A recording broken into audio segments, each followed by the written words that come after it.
தங்கம் தடுக்கப்பட்டது மட்டும்தான் மார்க்கத்தில் சொல்லப்பட்டிருக்கிறது. விஞ்ஞான காரணம் சொல்லப்படவும் செய்யாது. அந்த காலத்துல ரசூல்லா வாழ்ந்த காலத்துல அதை போய் சொன்னாங்கன்னு சொன்னா அந்த மக்களுக்கு அந்த விஞ்ஞானம் எல்லாம் புரியவும் செய்யாது. அவங்களுக்கு சட்டத்தை தான் சொல்ல முடியும். அதனால குர்ஆன் ஹதீஸ்ல எடுத்து பாத்தீங்கன்னா தங்கம் ஆண்களுக்கு தடை, அவ்வளவுதான் இருக்குது. அதே நேரத்தில் நீங்க ஒரு சிந்திச்சு பார்க்கணும், இந்த தங்கம் ரொம்ப விலை கூடின ஒரு பொருள், இது பெண்களுக்கு தட்டுப்பாடு வந்துடும் அப்படிங்கறதுக்கு தடுத்தாங்களான்னு பாத்தீங்கன்னா இதை விட விலை கூடின பிளாட்டினத்துக்கு தடை இல்ல. தங்கத்தை விட வைரம் விலை கூட தானே, பிளாட்டினம் விலை கூட தானே.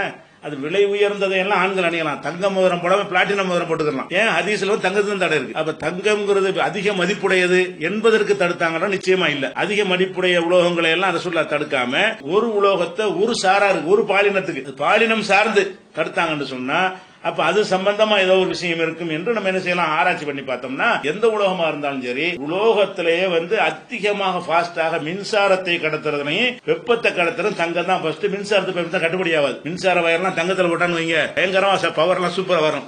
ஆனா அது கட்டுப்படி ஆகாது. அதனால தவிர்த்து கொண்டான். ஆனா ரெண்டையும் கண்டுபிடிச்சிருக்காங்க ஆராய்ச்சி பண்ணி. இருக்கிற உலோகங்கள்ல தங்கம் தான் வெப்பத்தை வேகமாக வெளியேற்றும், அதே மாதிரி மின்சாரத்தை வேகமா வெளியேற்றும் என்று கண்டுபிடித்து விஞ்ஞான இது ப்ரூஃப் செய்யப்பட்ட உண்மை. இந்த விஷயத்துக்கு ப்ரூஃப் கிடைக்கிறது. தங்கம் வெப்பத்தை மின்சாரத்தை மற்ற எதையும் விட வேகமாக கடத்தும். இதை கூட நீங்க கூட ஒரு சோதனை பண்ணி பார்க்கலாம். தங்கம் மோதிரத்தை சூடாக்கி இரும்பு மோதிரத்தை சூடாக்கி போட்டீங்கன்னா இதை உடனே கையில் எடுக்கலாம். அதை உடனே கொஞ்சம் நேரம் தான் எடுக்க முடியும். அப்ப அந்த வெப்பத்தை டக்குன்னு வெளியேற்றுறது. இப்ப ஆண்கள் தங்கத்தை போட்டாங்கன்னு சொன்னா அவனுடைய உடம்புல உள்ள வெப்பங்களை ஈஸியா வேகமா வெளியேற்றும். விளங்குதா?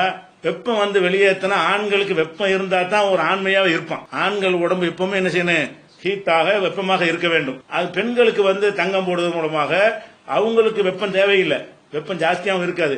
அதை கடத்துவதன் மூலமாக அவங்க கலராக இருக்காங்கல்ல, அதுக்கெல்லாம் காரணம் என்னன்னு கேட்டா அந்த நகைகள் அதிகமா போடுறதுனாலதான். அது ஒரு அவங்களுடைய வெப்பத்தை எல்லாம் கடத்தக்கூடிய நேரத்தில் வெப்பத்தில் இருந்தாலும் தோல்லாம் கருத்து போயிடும்.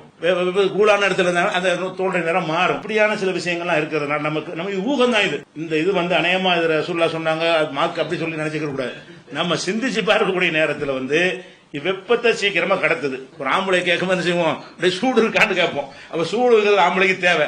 சூடு இருந்தா தான், வெப்பம் இருந்தா தான் அவனுடைய இல்லற வாழ்க்கையெல்லாம் அவனுக்கு என்ன செய்ய முடியும், சரியாக செயல்பட முடியும். சூட குளிர்ச்சியா போச்சுன்னு வைங்களேன், அவனுக்கு இல்லற வாழ்க்கையெல்லாம் அது சில பாதிப்புகள் ஏற்படும். பெண்களுக்கு அது நன்மை தரக்கூடியதாகவும் ஆண்களுக்கு அது கேடு தரக்கூடியதாகவும் இந்த தன்மையை வைத்து பார்க்கும்போது தெரிகிறது. இன்னும் என்னென்ன விஷயங்கள்லாம் இருக்கலாம். இப்ப தெரிஞ்ச வரைக்கும் நம்ம சொல்லி இருக்கிறோம். அல்லாஹ் எத்தனை விஷயங்களை காலத்துக்கு காலம் போக போக வெளிப்படுத்துவான். நமக்கு பிறகு வரக்கூடிய மக்கள் இன்னும் கொஞ்சம் விஞ்ஞான கண்டுபிடிப்பு எல்லாம் வந்த பிறகு இதற்கு அதிகமான விளக்கங்கள் கூட செய்வாங்க, தருவாங்க. இப்போதைக்கு உள்ள நமக்கு தெரிஞ்ச விஷயம் அவ்வளவுதான். இதை காரணத்தை நீங்க சொல்லுங்க.